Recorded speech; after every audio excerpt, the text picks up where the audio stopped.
So guys, nandito kami sa ito sa Saltin. So nagpunta ako sa taas dito sa may Almadina Hypermarket.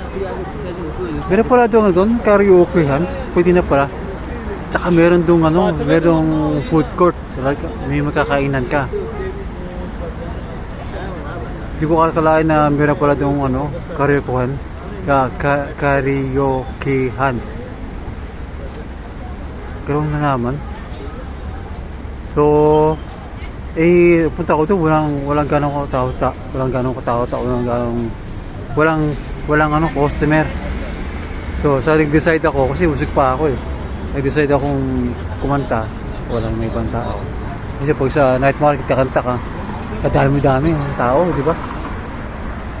Kahit nga makapal ng mukha ako. Pero maganda pa rin tahimik, di ba?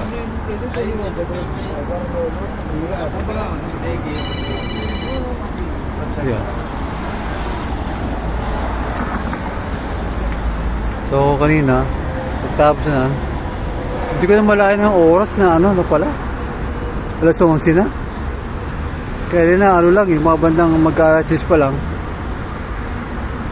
Yun. Abot na ako alas 11.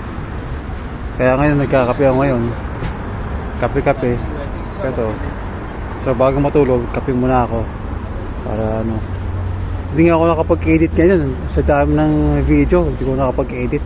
Hirap talaga pagka ako lang ginagamit ko. Tapos hindi laptop. Ang hirap mag-edit.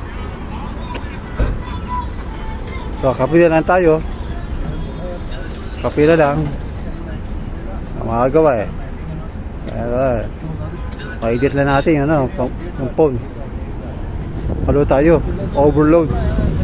Kape. Kaya sa kape, hindi tayo overload. Oo, di ba?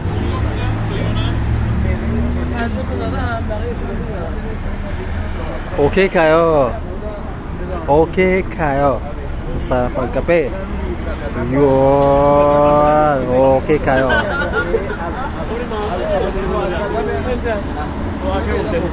Kape na rin kayo.